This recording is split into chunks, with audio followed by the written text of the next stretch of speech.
आज की इस ऑनलाइन क्लास में हम क्लास 12th सब्जेक्ट केमिस्ट्री का चैप्टर नंबर 1 जिसकी पिछले 2 दिन की अपनी क्लास हो चुकी है और आज की इस ऑनलाइन क्लास में हम एक महत्वपूर्ण टॉपिक क्रिस्टल जालक या त्रिविम जालक किसे कहते हैं और उससे भी महत्वपूर्ण कि मात्रक कोष्ठिका, एक कोष्ठिका या यूनिट सेल किसे कहते हैं और इसके 3 प्रकार है, SCC, BCC और FCC। ये तीनों ज़्यादा इंपॉर्टेंट और ये तीनों एग्जाम में पूछे जाते हैं, तो इनके बारे में हम डिटेल से बात करेंगे। तो लास्ट तक जुड़िए रहिए। आपका अपना चैनल है, अगर आपने अभी तक इसको सब्सक्राइब नहीं किया तो ज़रूर सब्सक्राइब कर दें।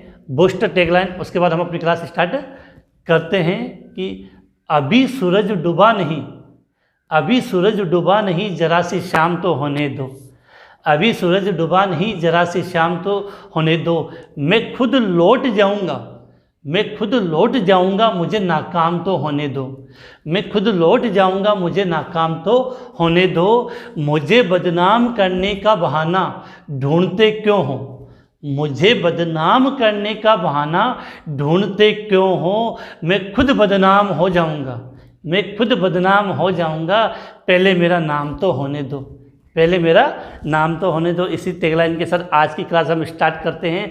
आज की क्लास पहला टॉपिक है क्रिस्टल जालक। पसंद आया तो कमेंट्स करके ज़रूर बता देना कि टॉपिक की हम बात कर रहे हैं। टॉपिक का नाम है आज का क्रिस्टल जालक।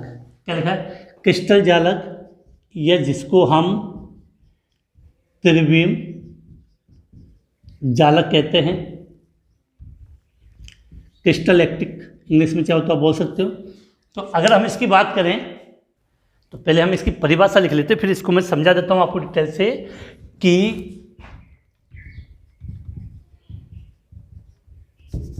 किसी क्रिस्टलीय ठोस पदार्थ में, किसी क्रिस्टलीय ठोस पदार्थ में अवयवी कण की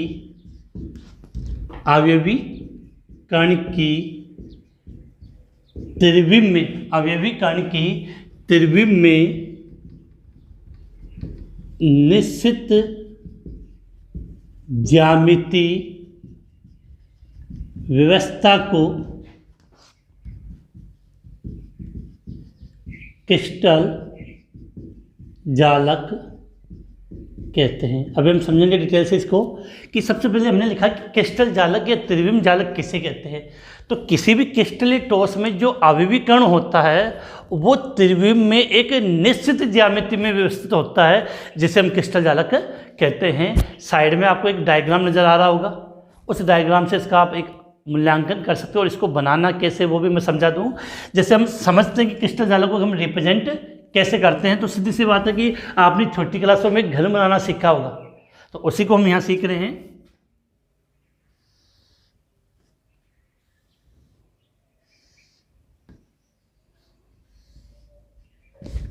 जैसे आपने एक घन बनाया, ऐसे आप 3 घन बना लीजिए।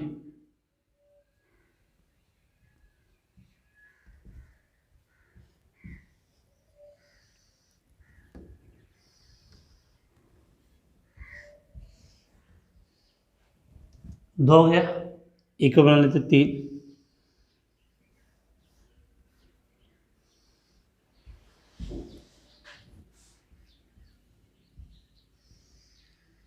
तीन घन बन गए। अब इन लाइनों को आप, ये तो आपने छोटी क्लासों में सीखा होगा घन बनाते समय, घन की बात कर रहे हैं बेटा, बन गया। अब इसी को इसी प्रकार से हमने डिवाइड कर दिया।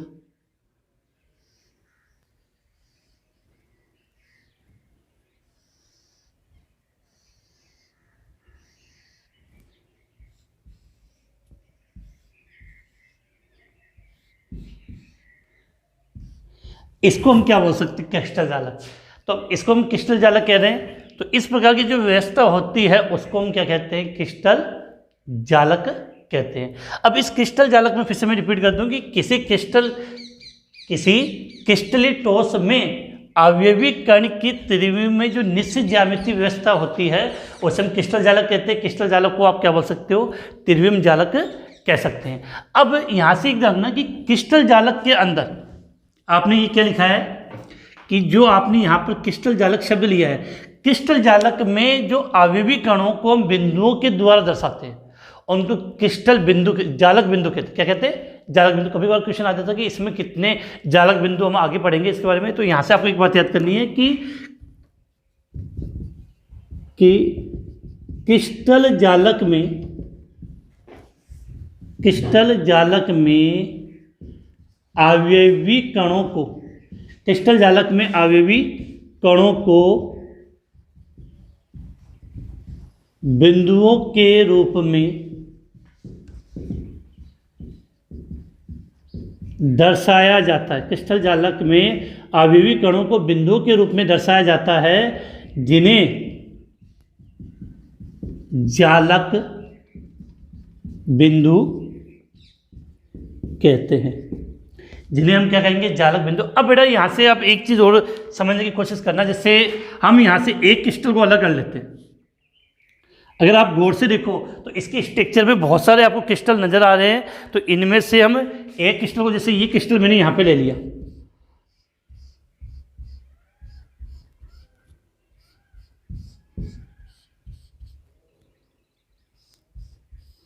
तो ये पूरा एक क्रिस्टल है इसका।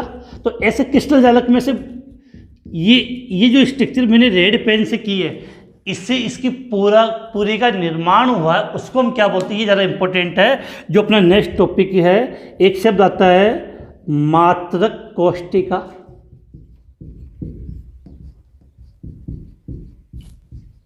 एकक कोष्टिका, या इंग्लिश में कहना चाहे तो यूनिट सेल कहते हैं इसको। इंपॉर्टेंट है मात्रक कोष्टिका, एकक कोष्टिका या यूनिट सेल। तो देखो, अगर आप देखोगे तो गौर से इस स्ट्रक्चर से इस पूरे क्रिस्टल जालक का निर्माण हुआ है। तो एक सिंपल सी डेफिनेशन हम ये कह सकते हैं कि किसी क्रिस्टल की वह छोटी से छोटी इकाई जिसकी पुनरावृत्ति से क्रिस्टल जालक का निर्माण होता है, किसी क्रिस्टल की वह छोटी से छोटी इकाई जिसकी पुनरावृत्ति से क्रिस्टल जालक का निर्माण होता है, उसे मात्रक कोष्टिका, एकक कोष्टिका या यूनिट सेल कहते हैं। ये परिभाषा एग्जाम में पूछ ली जाती है। मैं लिख देता हूँ यहाँ पे कि अच्छा क्वेश्चन बनता है कि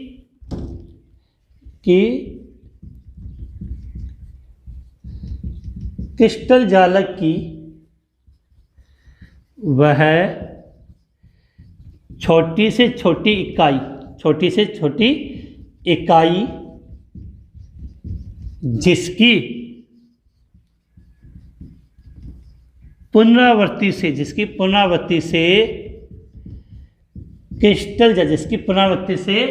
क्रिस्टल जालक का निर्माण होता है, जिसकी पुनरावृत्ति से क्रिस्टल जालक का निर्माण होता है, उसे हम क्या कह सकते हैं बेटा? मात्रक कोष्टिका, या उसके लिए हम एक शब्द लेते हैं, उसे एकक कोष्टिका कहते हैं। उसे हम क्या कहेंगे? मात्रक कोष्टिका या एकक कोष्टिका कहते हैं। जैसे अगर इसमें से अगर आप एक बाहर निकालना चाहो तो उसको हम इस प्रकार से रिप्रेजेंट करेंगे यहाँ पे।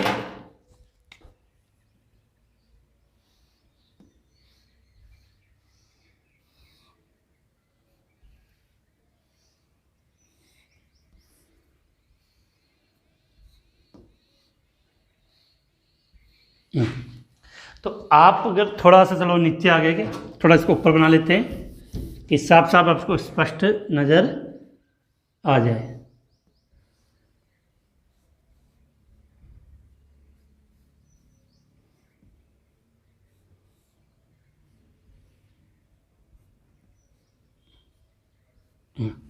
बिल्कुल। तो अगर आप देखोगे तो ये क्रिस्टल जालक है और ये क्या आपकी मात्रक कोष्टिका, ये एक कोष्टिका। तो इस क्रिस्टल जालक का निर्माण इस संरचना से हुआ, तो जिसको हम क्या बोलते हैं? मात्रक कोष्टिका या एक कोष्टिका। तो यहाँ से कुछ चीज़ें देखो। अब एक चीज़ और, इसमें ये भुजाएं होती है, विमा होती है। तो इन विमाओं को भी हम नाम दे देते हैं। इसको मैंने नाम दे दिया ए, इसको मैंने नाम दे दिया बी, इसको नाम दे दिया मैंने सी। और इन विमाओं के मध्य देखो कोण बनते हैं। इन विमाओं के मध्य क्या बनते हैं? कोण बनते हैं। उन कोण को हम अल्फा बीटा और गामा के द्वारा रिप्रेजेंट कर सकते थे। सपोज करें कि इसको मैंने अल्फा दे दिया, इसको मैंने बीटा दे दिया और इसको मैंने क्या नाम दे दिया, गामा दे दिया। यहाँ से हम ये बातें फिर से क्लियर कर दें। अब थोड़ा सा आप फोकस रखो बोर्ड पे कि जिससे आपको ये मोबाइल पे बिल्कुल कंसंट्रेट होकर कि ये चीज़ें यहाँ से समझ गए तो आगे वाली चीज़ें बहुत ज़्यादा इंपॉर्टेंट है। सबसे पहले क्रिस्टल जालक या त्रिविम जालक कि क्या होता है कि किसी भी क्रिस्टल में जो आवेवी कण होंगे वो निश्चित त्रिविम में व्यवस्थित होते हैं, उसे हम क्या बोलते हैं, क्रिस्टल जालक। जैसे ये इस प्रकार की जो स्ट्रक्चर बनती है उसको हम बोलते हैं क्रिस्टल जालक। अब इस क्रिस्टल जालक का निर्माण जिस संरचना से होता है उस वो ये संरचना हो गई, उसको हम क्या बोलते हैं, मात्र कोष्टिका या एक कोष्टिका। मैं फिर से रिपीट कर दूं कि ये दोनों की परिभाषा और विशेषकर इसकी परिभाषा एग्जाम में पूछ ली जाती है। तो सबसे पहले टॉपिक क्या था, क्रिस्टल जालक या त्रिविम जालक। तो किसी क्रिस्टल या ठोस पदार्थ में आवयविक कणों की जो त्रिविम में क्या होती है, निश्चित ज्यामितीय व्यवस्था होती है, उससे हम क्या बोलते हैं, क्रिस्टल जालक कहते हैं।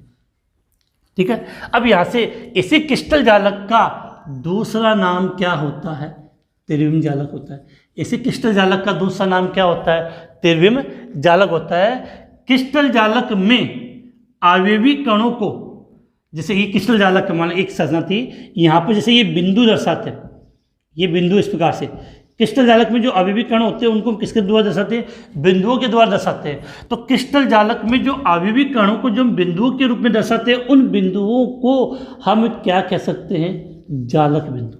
क्या कह सकते हैं, जालक बिंदु। और सबसे ज़्यादा इंपॉर्टेंट परिभाषा कि मात्रक कोष्टिका, एकक कोष्टिका, एकक इकाई बोल देते हैं, यूनिट सेल किसे कहते हैं। तो किसी क्रिस्टल जालक में वह छोटी से छोटी इकाई जिसकी पुनरावृत्ति से क्रिस्टल जालक का निर्माण होता है, उसे मात्रक कोष्टिका या एकक कोष्टिका कहते हैं। और इस एकक कोष्टिका का डायग्राम पूछे तो आप इस प्रकार का डायग्राम बना के आ सकते हो। तो अब देखो, इस एकक कोष्टिका के लिए एक ध्यान रखना, एक शब्द आएगा पैरामीटर। किसी भी एकक कोष्टिका को या मात्रक कोष्टिका को नापने के 6 पैरामीटर होते हैं। किसकी बात कर रहे हैं, पैरामीटर। क्या लिख रहे हैं, पैरामीटर।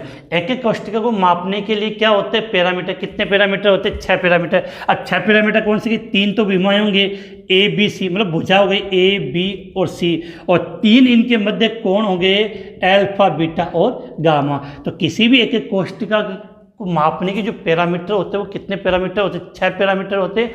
कौन कौन से होते हैं, A B C, alpha beta और गामा। इसके बाद जो सबसे इंपॉर्टेंट पार्ट अपना एकक कोष्टिका के प्रकार, सबसे अच्छा क्वेश्चन होता है 3 प्रकार में कितने हम पढ़ते हैं, एससीसी, बीसीसी, एफसीसी, उसकी हम बात करेंगे। उससे पहले आपके माइंड में बिल्कुल क्लियर होनी चाहिए मात्रक कोष्टिका या एकक कोष्टिका किसे कहते हैं, इसका डायग्राम बिल्कुल क्लियर था। परिभाषा की सिंपल सी लैंग्वेज में मैंने लिखी है कि किसी क्रिस्टल की वह छोटी से छोटी इकाई जिसकी पुनरावृत्ति से क्रिस्टल जालक का निर्माण होता है, उसे मात्रक कोष्टिका या एकक कोष्टिका कहते हैं। तो आप इसका स्क्रीनशॉट लें, आप इसका पहले स्क्रीनशॉट ले लें, फिर हम इसको टॉपिक को आगे बढ़ाते हैं, जहाँ से अपने को बहुत सारी चीज़ें सीखनी है और बहुत सी बातों पे बहुत ध्यान लगा के अध्ययन अपने को यहाँ पे करना है। तो स्क्रीनशॉट, अब उम्मीद है कि आपने इसका स्क्रीनशॉट ले लिया होगा। अब हम टॉपिक को आगे बढ़ाते हैं, तो मैं इसको मिटा देता हूँ यहाँ से,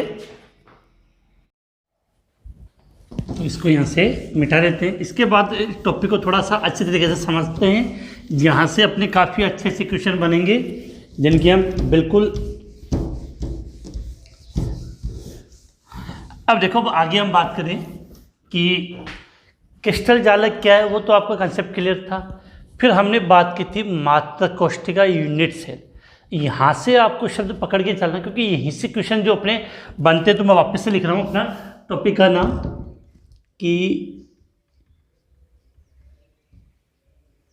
मात्रक कोष्टिका, एकक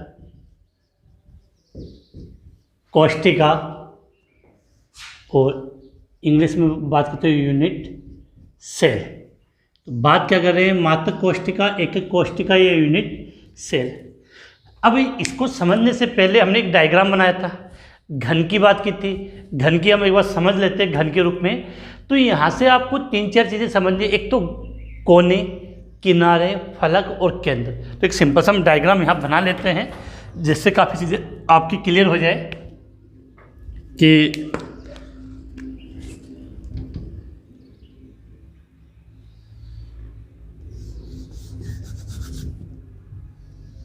साथ में आप भी बना लेना कि काफ़ी चीज़ें आपको इजीली समझ में आ जाएगी।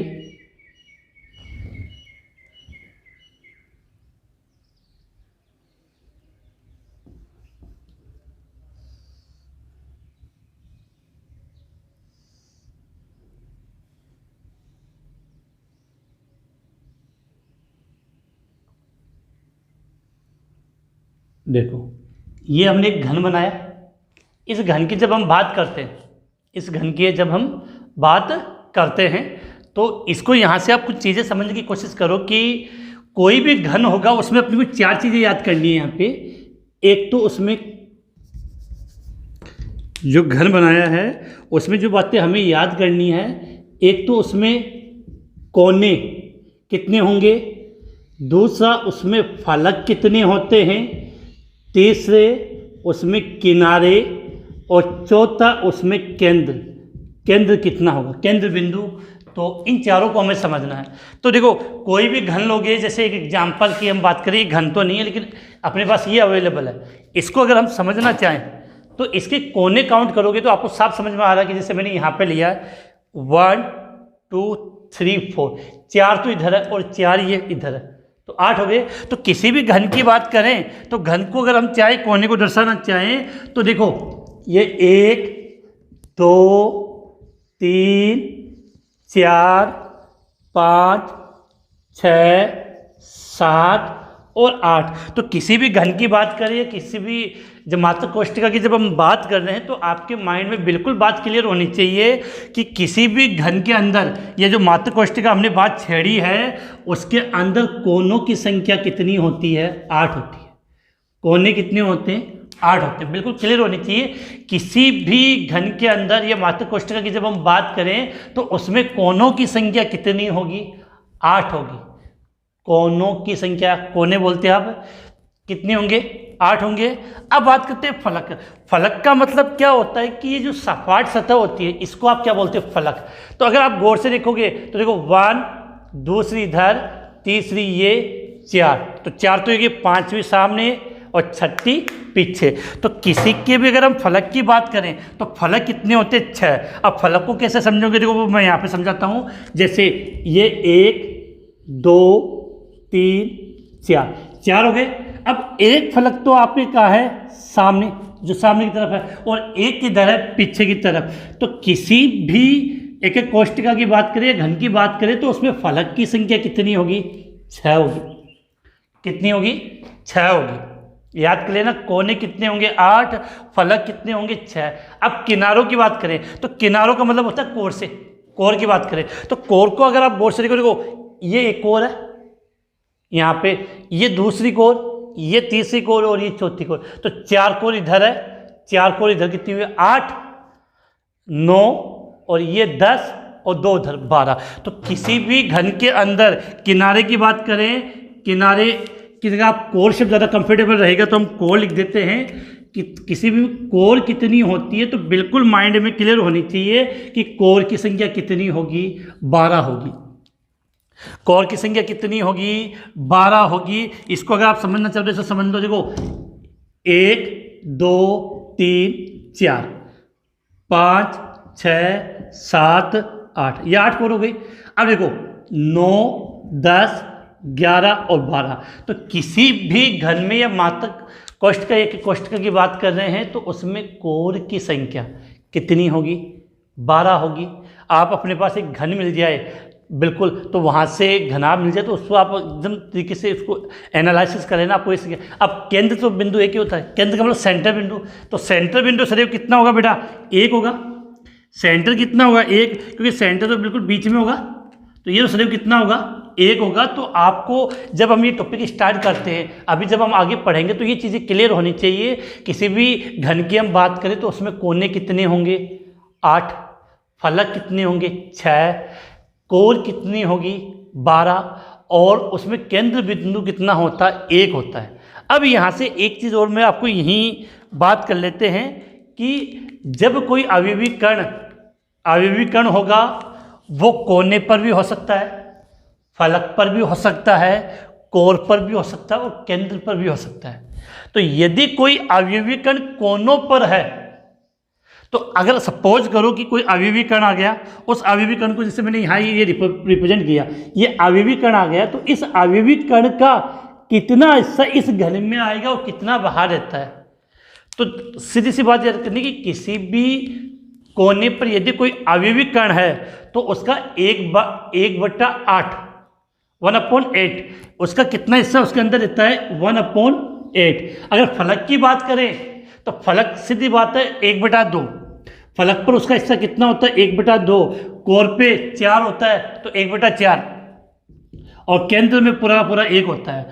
तो ये तो थे इनकी संख्या, और यहाँ पर हम बात कर रहे हैं अवयवी कण का हिस्सा, कितना हिस्सा है वो वहाँ पर अवेलेबल रहता। तो ये चीज़ें आपके माइंड में क्लियर हो जानी चाहिए। इतना बताने के बाद कन्फ्यूजन नहीं होना चाहिए कि घन, घनाभ या मात्रक एक कोष्ठक की जब हम बात करते हैं तो उसमें कोनों की संख्या 8 होगी, कोर 12 होगी, फलक 6 होंगे और केंद्र बिंदु कितना होगा 1। किसी भी कोने पर अवयवी कण का हिस्सा, क्योंकि ये जब जस्ट हम आगे पढ़ेंगे तब अपने बार बार काम में आएगा, किसी भी कोने पर जो अवयवी कण होता है उसका कितना हिस्सा होता है 1/8, फलक पर उसका हिस्सा कितना हुआ 1/2, कोर पर उसका हिस्सा होता है 1/4 और केंद्र में कंप्लीट पूरा 1 हिस्सा माना जाता है। तो आप इसका एक सिंपल सा ये स्क्रीनशॉट ले लें, उसके बाद हम डिटेल से बात करते हैं। तो जल्दी से आप इसका स्क्रीनशॉट लें, फिर हम इसको आगे बढ़ाते हैं। और जो नए स्टूडेंट है वो चैनल को लाइक, शेयर और सब्सक्राइब करना ना भूलें, जिससे आपके अलावा आपके जितने भी साथी हैं उनको भी बेनिफिट फ़ायदा मिल सके। इसको मिटा रहा हूँ यहाँ से। अब देखो हम बात करें कि इसको एक ही डायग्राम में अच्छी तरीके से समझने की कोशिश करते हैं कि मात्रक कोष्ठिका या एकक कोष्ठिका या यूनिट सेल डायग्राम कैसे बनाते हैं वो समझ में आ गए। कभी एग्जाम में, क्योंकि कभी कभार सीधा क्वेश्चन आता है कि मात्रक कोष्ठिका या एकक कोष्ठिका किसे कहते हैं, तो सीधा कहोगे कि वह किसी क्रिस्टल जालक की वह छोटी से छोटी इकाई जिसकी पुनरावृत्ति से क्रिस्टल जालक का निर्माण होता है उसे मात्रक कोष्ठिका या एकक कोष्ठिका कहते हैं। और एक घन वाला डायग्राम बना के आ जाना। अब देखो इसके प्रकार की बात करें तो इसको हमने 2 हिस्सों में डिवाइड किया है। पहला हिस्सा हम यहां पे लिख रहे हैं आद एकक कोष्ठिका। आद एकक कोष्ठिका जिसको नंबर 1 पर हमने क्या लिखा है, आद एकक कोष्ठिका, जिसको हम सरल घनीय एकक कोष्ठिका भी कहते थे। सरल घनीय एकक कोष्ठिका, और सरल घनीय एकक कोष्ठिका को इंग्लिश में हम क्या बोलते हैं कि सिंपल क्यूबिक यूनिट सेल।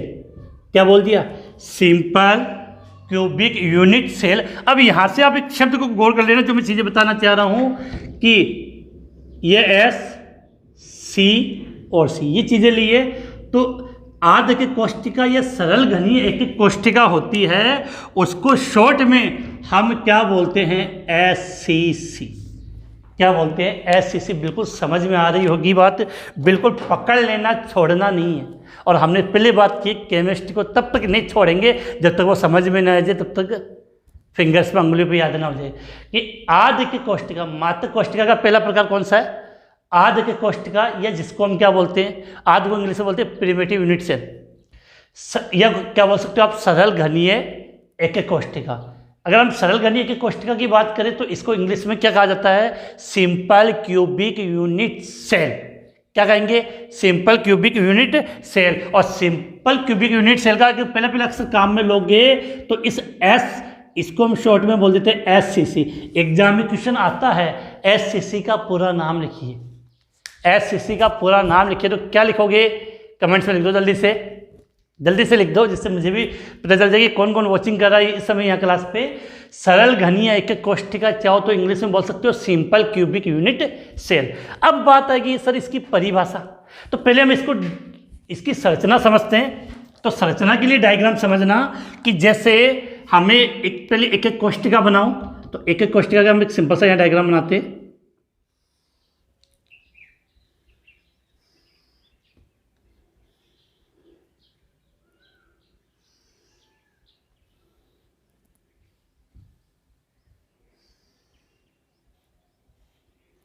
देखो ये आपने एक कोष्ठिका बना दी। अब क्या होता है कि सरल घनीय एक कोष्ठिका या जो आद एक कोष्ठिका होती है उसमें जो अवयवी कण होगा वो केवल कोनों पे होता है। फिर से रिपीट कर रहा हूँ कि आद के कोष्ठिका या सरल घनीय के कोष्ठिका में जो अवयवी कण होंगे वो अवयवी कण कहाँ रहते हैं, तो कोनों पे। कोने कितने होते हैं 8। तो यहाँ पर देखो ये 1 2 3 4 5 6 7 और 8। तो अब इसी से अगर हम परिभाषा निकालना चाहें, क्या निकालना चाहिए परिभाषा, कि वह एक कोष्ठिका जिसमें अवयवी कण केवल कहाँ होते हैं, कोनों पर उपस्थित होते हैं, उसे आद की कोष्ठिका, सरल घनीय की कोष्ठिका या SCC कहते हैं। तो इसके लिए हम यहाँ से कुछ बात ले सकते हैं कि समझने के हिसाब से कि वह एक कोष्ठिका जिसमें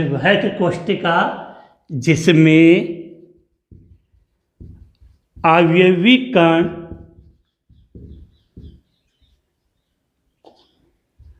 कोनों पर, वह की कोष्ठिका जिसमें अवयवी कण कोनों पर उपस्थित होते हैं। केवल कहाँ होंगे, वह की कोष्ठिका जिसमें अवयवी कण, चाहो तो ये भी लिख सकते हो केवल, इसके अलावा और कहीं नहीं होंगे, केवल कोनों पर उपस्थित होते हैं, उन्हें SCC कहते हैं। चाहो तो और कुछ भी लिख सकते हो, आद की कोष्ठिका या सरल घनीय की कोष्ठिका कहते हैं। तो उम्मीद है यहाँ पर आपको SCC की परिभाषा अच्छी तरीके से याद हो गई कि SCC के अंदर, आद एक कोष्ठिका के अंदर या सरल घनीय एक कोष्ठिका के अंदर अवयवी कण कहाँ होंगे, कोनों पर। कहाँ होंगे, कोनों पर। कहाँ होंगे, कोनों पे होंगे। बस ये माइंड में क्लियर करना, क्योंकि आगे वाले में कोई कन्फ्यूजन नहीं है। तो परिभाषा उम्मीद है कि याद होगी कि वह के कोष्ठिका जिसमें अवयवी कण केवल कोनों पे होते हैं उसे हम क्या बोलते हैं, आदेशिक कोष्ठिका। अब देखो यहाँ पे ये तो गई पहला प्रकार। अब दूसरा प्रकार इसका आता है केंद्रित एकक कोष्ठिका। क्या लिखा है, केंद्रित एकक कोष्ठिका, जिसको इंग्लिश में हम बोलते हैं सेंटर्ड यूनिट सेल। अब देखो ये क्या कहता है, ये कहता है कि इसमें अवयवी कण कहाँ थे, कोनों पे। तो इसकी परिभाषा ये होती है कि वह की कोष्ठिका जिसमें अवयवी कण कोनों पर तो होंगे, मतलब यहाँ तो कंपलसरी हो गए, कोनों के अलावा कहीं और भी उपस्थित होते हैं, उसके लिए हम क्या बोल सकते हैं, सेंटर्ड एकक कोष्ठिका। वैसे इसकी परिभाषा पूछी नहीं जाती, बस इतना पता होना चाहिए। केंद्रित एकक कोष्ठिका की जब हम बात करें तो इसमें अवयवी कण कोनों के अलावा अन्य स्थानों पर भी उपस्थित होते हैं। तो मैं ज़्यादा इसके लिए लिख नहीं रहा हूँ, क्योंकि ज़्यादा अपने इतना तो इसमें अवयवी कण कोनों के अलावा, इसका मतलब समझ गए, कोनों के अलावा मतलब कोनों पर तो कंफर्म है, इसमें अवयवी कण कोनों के अलावा अन्य स्थान पर, कोनों के अलावा अन्य स्थान पर उपस्थित होते हैं। तो अगर डेफिनेशन बना के लिखना चाहो तो लिख लोगे कि वह की कोष्ठिका जिसमें अवयवी कण कोनों के अलावा अन्य स्थान पे होते हैं, उसे हम क्या कहेंगे, केंद्रित एकक कोष्ठिका। अब ये 3 प्रकार की होती है। ये कितने प्रकार की होती है, 3 प्रकार की। यहाँ से अपनी को ये चीज़ समझनी है कि ये 3 प्रकार की है। इसके अंदर जो पहला आता है उसको हम बोलते हैं काय केंद्रित एकक कोष्टिका। थोड़े बड़े अक्सर छोटे लिख रहा हूँ कि पूरा टॉपिक आ जाए, और बाई चांस आपको स्पष्ट नज़र नहीं आए तो ऊपर वीडियो पे 3 डॉट का ऑप्शन होता है, वहाँ पर क्वालिटी का ऑप्शन होता है, तो क्वालिटी आप उसको अप कर लोगे तो बिल्कुल आपको अक्सर लिखा हुआ साफ नज़र आएगा, क्योंकि पूरा एक साथ नहीं आएगा तो उस पर पढ़ने में समझने में मज़ा नहीं आएगा। तो काय केंद्रित एकक कोष्टिका, अगर इंग्लिश में समझना चाहे तो इसको हम बोलते हैं बॉडी सेंटर्ड यूनिट सेल।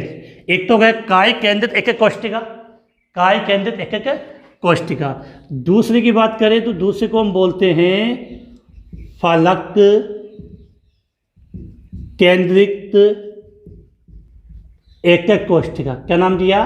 फलक केंद्रित एकक कोष्टिका। इंग्लिश में क्या बोलते हैं इसको? Face centred unit cell, face centred unit cell. और तीसरा जो प्रकार दिया गया है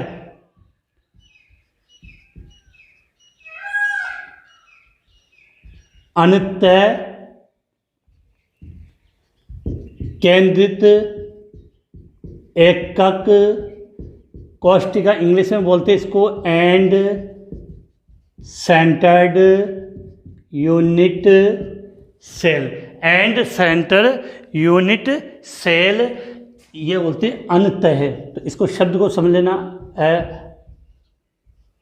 ये रहा अंतः केंद्रित एकक कोष्टिका। अब देखो, अब हम इनके बारे में डिटेल से बात करते हैं कि तीनों के लिए पहली बात देखो, मुख्यतः 3 ही शब्द आते हैं। एससीसी हो गया। अब देखो यहाँ से अगर हम समझने की कोशिश करें तो काय केंद्रित एकक कोष्टिका को हम इंग्लिश में क्या बोलते हैं? Body centre unit cell. तो बॉडी सेंटर यूनिट सेल। तो काय केंद्रित एकक कोष्टिका को शॉर्ट में हम क्या बोल सकते हैं? बीसीसी। एग्जाम में सीधा क्वेश्चन आता है बीसीसी का पूरा नाम लिखो, बीसीसी का पूरा नाम। तो बॉडी सेंटर्ड यूनिट सेल काय केंद्रित एकक कोशिका। अगर हम यहाँ पे बात कर लें फलक केंद्रित एकक कोष्टिका, तो इसको इंग्लिश में क्या बोलते हैं? Face centred unit cell. तो शॉर्ट में इसको बोलते हैं एफसीसी, एफसीसी। तो क्लियर होना चाहिए कि एफसीसी का पूरा नाम क्या होगा? एफसीसी का पूरा नाम फलक केंद्रित एकक कोष्टिका, फेस सेंटर्ड यूनिट सेल। तीसरा हम लिख रहे हैं अंतः केंद्रित एकक कोष्टिका। इसके लिए ये बोला जाता है, इसका शॉर्ट फॉर्म हम यूज नहीं करते, तो एंड सेंटर्ड यूनिट सेल। लेकिन फिर से रिपीट कर दूं कि मुख्य ये 3 होते हैं, एससीसी, बीसीसी, एफसीसी। इसको यहाँ से हम थोड़ा सा डिवाइड कर लेते हैं जिससे आपकी कोई कन्फ्यूजन ना रहे समझने के हिसाब से। अब देखो बीसीसी के लिए परिभाषा की बात करें तो इसमें क्या होता है? बॉडी काय का मतलब बॉडी सेंटर मध्य। तो इसमें अवयवी कण कोनों के अलावा बीसीसी के अंदर जो अवयवी कण होता है वो कोनों के अलावा केंद्र में उपस्थित होता है। कोनों के अलावा कहाँ होगा? केंद्र में होगा। तो देखो इसको हम कैसे लिखिए, डायग्राम बनाते हैं इसका।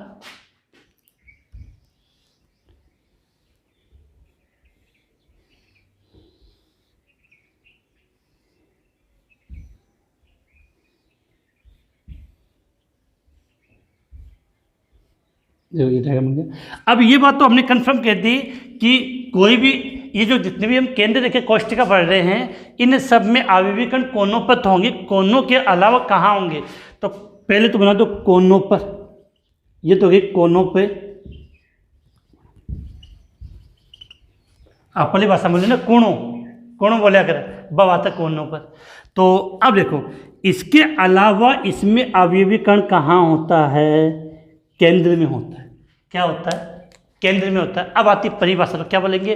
वह एक कोष्टिका जिसमें अवयवी कण कोनों के अलावा केंद्र में भी उपस्थित होता है उसे काय केंद्रित एकक कोष्टिका, या शॉर्ट में बोले तो उसको हम क्या कह सकते हैं? बीसीसी। उसके लिए हम क्या परिभाषा दे सकते हैं? बीसीसी कह सकते हैं। तो इसके लिए हम क्या लिखेंगे कि वह एकक कोष्टिका जिसमें अवयवी कण, वह की कोष्टिका जिसमें अवयवी कण कोनों के अलावा केंद्र में भी,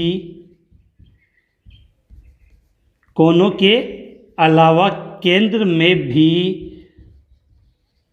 उपस्थित होते हैं, उन्हें क्या नाम दोगे आप? उन्हें BCC कहते हैं। मुझे लगता है कोई कन्फ्यूजन नहीं होना चाहिए, पूरा फुल फॉर्म याद होनी चाहिए। BCC क्या होती है? तो वह की कोष्टिका जिसमें अवयवी कण कोनों के अलावा कहाँ होगा? केंद्र में। अब आ जाए नेक्स्ट पे, FCC फलक केंद्रित एक कोष्टिका। नाम से क्लियर है, फलक कहाँ होगा? अवयवी कण कोनों के अलावा फलक पर होगा। तो देखो डायग्राम समझते पहले।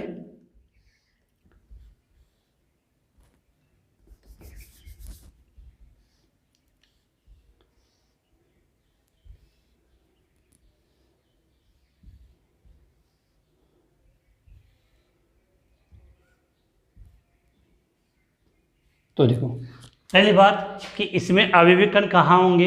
कोनों पे। तो ये तो आपके अवयवी कण कहाँ कर दिए हमने? कोनों पे। और कोनों के अलावा नाम से क्लियर है फलक, तो कहाँ होंगे फलक? फलक कितने होते? 6। तो 1 2 3 4 5, एक आमने और एक सामने, 6। तो ये हो गया FCC का डायग्राम कि इसमें अवयवी कण कोनों के अलावा हमने कहाँ रखे हैं? फलक पर। तो हम क्या लिखेंगे कि वह एकक कोष्टिका, वह एक कोष्टिका जिसमें अवयवी कण, वह एक कोष्टिका जिसमें अवयवी कण कोनों के अलावा सभी फलक पर उपस्थित होते हैं। वह की कोष्टिका जिसमें अवयवी कण कोनों के अलावा सभी फलक पर उपस्थित होते हैं उसे फलक केंद्रित एक कोष्टिका या फेस सेंटर्ड यूनिट सेल कहते हैं। इसे FCC कहते हैं। तो उम्मीद है कि आप FCC समझ गए होंगे, BCC और FCC। अब एक छोटी सी अंत केंद्रित एक कोष्टिका, इंग्लिश में बोलते हैं एंड सेंटर यूनिट सेल, इसकी भी बात कर लेते हैं। तो इसको थोड़ा सा ही आपको याद रखना, इसके लिए कोई पर्टिकुलर शॉर्ट ट्रिक है। जैसे आप सोचे ECC नॉर्मली हम काम में नहीं लेते हैं, तो इसलिए नहीं बना रहे। अब देखो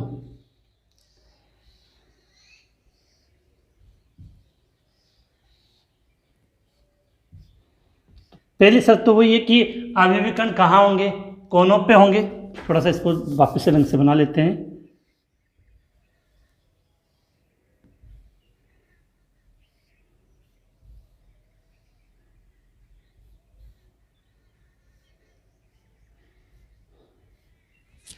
तो अवयवी कण ये तो कंफर्म हो गया, चाहे कोई भी कोष्टिका हो, अवयवी कण कहाँ होंगे? कोनों पे। अब देखो अंतर केंद्रित एक कोष्टिका में क्या होता है कि इसमें जो अवयवी कण होते हैं वो केवल 2 फलक पर होंगे। कोनों पे तो होंगे, कोनों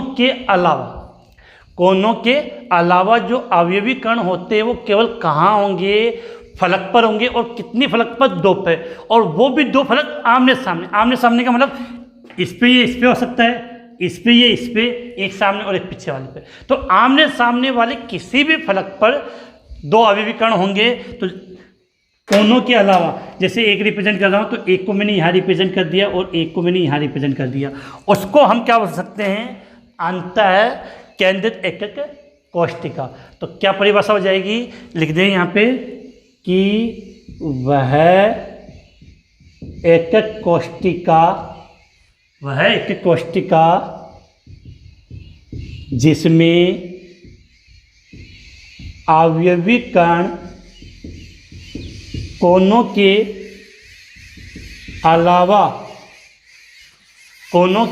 अलावा 2 विपरीत फलक जो क्या हो? आमने सामने पर उपस्थित है। तो वह की कोष्टिका जिसमें अवयवी कण कोनों के अलावा 2 फलक जो एक दूसरे के विपरीत हो उस पर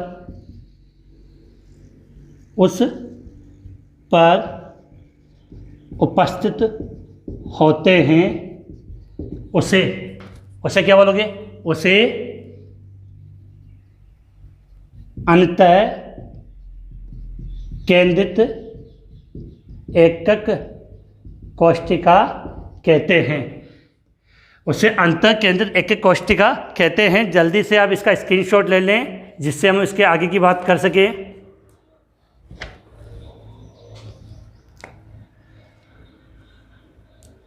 क्लियर है कि उम्मीद है कि काफ़ी हद तक ये चीज़ें मैंने एक साथ रिप्रेजेंट इसलिए की है कि आप इसका स्क्रीनशॉट लेके इसको आसानी से आप समझ सकते हो, जिससे आपको कोई कन्फ्यूजन ना आए। अब देखो, हम आगे बात करें, इसी को मैं एक बार फिर से एक्सप्लेन करूंगा अच्छे तरीके से, जिससे आप कहीं पर भी मात ना खाएं। देखो, अब तक अगर हमने पढ़ा हो तो उसमें सबसे ज़्यादा इंपॉर्टेंट क्वेश्चन यहीं से बनते हैं। माइंड में क्लियर होनी चाहिए, मात्रक कोशिका, एकक कोशिका या यूनिट सेल किसे कहते हैं। अब आपने स्क्रीनशॉट ले लिया, अब पूरा ध्यान जो मैं बोलता हूँ उसको सुनने में, क्योंकि यहाँ चूक गए तो फिर मामला बिगड़ जाएगा। पहली बात, इसकी परिभाषा। तो परिभाषा के लिए क्या बोलोगे कि वह एक कोशिका, या परिभाषा की बात करें तो किसी क्रिस्टल जालक, क्योंकि हमने एक क्रिस्टल बनाया था, उसमें ऐसे ऐसे स्ट्रक्चर बहुत सारी थी, तो इसी से उसका निर्माण हुआ था क्रिस्टल जालक का। तो क्या बोल सकते हैं, किसी क्रिस्टल की वह छोटी से छोटी इकाई जिसकी पुनरावृत्ति से क्रिस्टल जालक का निर्माण होता है, उसके लिए हम क्या बोलते हैं, उसको हम क्या बोल सकते हैं, मात्रक कोशिका, एकक कोशिका, यूनिट सेल। क्लियर थी। इसके बाद हमने क्या किया कि इस मात्रक कोशिका को कितने प्रकारों में डिवाइड किया? 2 प्रकार में। कितने प्रकार में? 2 प्रकार में। इसका पहला प्रकार कौन सा था जो सबसे इंपॉर्टेंट अपने को याद करना था, सबसे ज़्यादा इंपॉर्टेंट था? हम क्या बोलते हैं, आध की कोशिका या सरल घनीय एकक कोशिका। उसको शॉर्ट में क्या बोलते हैं? SCC। ये माइंड में क्लियर होना चाहिए। Simple cubic unit cell, Hindi में सरल घनीय एकक कोशिका। और यहाँ से अपने माइंड में क्लियर होना चाहिए कि परिभाषा से बोलेंगे, डायग्राम में तो प्रॉब्लम ही नहीं है, कि परिभाषा में रखते वह एक कोशिका जिसमें अवयवी कण केवल कहाँ होते हैं? कोनों पे होते हैं। जिसमें अवयवी कण केवल कोनों पे होते हैं उसे हम क्या बोलते हैं? आध एकक कोशिका या सरल घनीय एकक कोशिका कहते हैं। और शॉर्ट में फॉर्म याद हो जानी चाहिए, SCC। SCC यहाँ कोई कंपटीशन एग्जाम की बात नहीं कर रहे हैं, 10+2 या जो आती हो, यहाँ केवल SCC का मतलब सरल घनीय एकक कोशिका होता है, कोशिका होती है। क्लियर है। अवयवी कण कहाँ होंगे? कोनों पे, कोनों के अलावा और कहीं नहीं होंगे। इसके बाद नंबर 2 पे दूसरा प्रकार था आपका केंद्रित एकक कोशिका। केंद्रित एकक कोशिका या सेंटर्ड यूनिट सेल। इसमें अवयवी कण देखो कोनों पर तो होंगे और कोनों के अलावा अन्य स्थान पे होंगे, कोनों के अलावा अन्य स्थान पे होंगे, जिसके आधार पर इसको 3 हिस्सों में हमने डिवाइड किया था। पहला हमने क्या लिखा था, बिल्कुल माइंड में क्लियर, केंद्रित एकक कोशिका, body centre unit cell, BCC। तो इसमें अवयवी कण, यहाँ से बात समझनी है, कोनों के अलावा कहाँ होगा? केंद्र में भी होगा। इसमें जो अवयवी कण होगा वो कोनों के अलावा कहाँ होगा? केंद्र में होता है, BCC। फिर से रिपीट करूँ क्योंकि ये शब्द पूरे चैप्टर में बार बार रिपीट होंगे, तो बिल्कुल मुँह जवान याद होनी चाहिए, BCC, body centre unit cell. अब देखो, अगला है फलक केंद्रित एकक कोशिका, या इंग्लिश में बोले तो फेस सेंटर्ड यूनिट सेल। ये बना दिया डायग्राम कि कोनों के अलावा कहाँ दर्शा दिया अपने फलक पर, तो इसमें अवयवी कण कोनों के अलावा कहाँ होते हैं? सभी फलकों पर होते हैं। और ये भी देख सकते हैं सभी फलकों के केंद्र में उपस्थित होते हैं। अब ऐसा नहीं कि इधर उधर फलक होगा उसका केंद्र में, तो सभी फलकों के केंद्र में उपस्थित होते हैं, उसे फलक केंद्रित एकक कोशिका कहते हैं। इसके बाद तीसरा आता है आपका अंतः केंद्रित एकीकृत कोशिका एंड सेंट्रल यूनिट सेल बोलते हैं। इसमें क्या होता है कि अविभीकरण कोनों के अलावा दो विपरीत फलकों के केंद्र में होता है। तो दो फलक जो भी एक दूसरे के क्या विपरीत हो, तो दो विपरीत फलकों के केंद्र में उपस्थित होता है। तो यहाँ से चलो लिखते हो, इसमें अविभीकरण कोनों के अलावा दो फलकों जो एक दूसरे के क्या होते हैं, विपरीत होते हैं, पर उपस्थित होते हैं। तो उम्मीद है कि ये जो आज की हमने ये जो क्लास ली है वो आपको अच्छी तरीके से समझ में आई होगी। और यहाँ क्योंकि ये पढ़ते सब कुछ है, लेकिन हमें लास्ट में इतना याद होना चाहिए कि जो अपने काम की चीज़ें हो, SCC, BCC और FCC किसे कहते हैं, ये बिल्कुल आपके क्लियर होनी चाहिए। तो उम्मीद है आज वाली क्लास पसंद आई होगी। पसंद आई है या ना पसंद आई है कमेंट्स में ज़रूर बता दीजिए, जैसे भी हो आपका कमेंट्स में ज़रूर बताइए। और आज की इस क्लास से 2-3 बातें मैं और बता दूं आपको कि सबसे पहले आपको कोशिश करनी है कि मैं इतनी मेहनत करके आपके लिए क्लास लेकर आता हूँ, काफ़ी इसमें टाइम भी लगता है, तो आपको बस एक थोड़ा सा काम करना कि अपने जितने भी साथी हैं उन सबको सूचना पहुँचानी है कि बूस्टर सर की केमिस्ट्री की ऑनलाइन क्लासें स्टार्ट हो गई है। और ये नहीं कि केवल लॉकडाउन, ये कंटिन्यू चलेगी, पूरी साल भर क्लासें कंटिन्यू चलती रहेगी। तो बिल्कुल आप जीरो से पकड़िए और लास्ट तक आपको कहीं और केमिस्ट्री पढ़ने की नौबत नहीं है। कि कहीं और भी पढ़ते तो अच्छी बात है, उससे कोई प्रॉब्लम वाली बात नहीं है, लेकिन यहाँ पढ़ोगे तो आपको काफ़ी कंफर्टेबल होगा और आपका जो सिलेबस है वो कम्प्लीटली टाइम पे पूरा हो जाएगा। तो अपने जितने भी साथी हैं उन सबको बताना है, जो नए स्टूडेंट हैं वो चैनल को ज़रूर सब्सक्राइब करना ना भूलें। और इसी के साथ आज की हम ये क्लास समाप्त करते हैं। और कल इसी से FCC, BCC और ये जो चारों हमने लिखी है, इनके कुछ इंपॉर्टेंट सवाल आते हैं, उसके बारे में हम बात करेंगे। तो आज की क्लास हम यहीं समाप्त करते हैं। जय हिंद, जय भारत।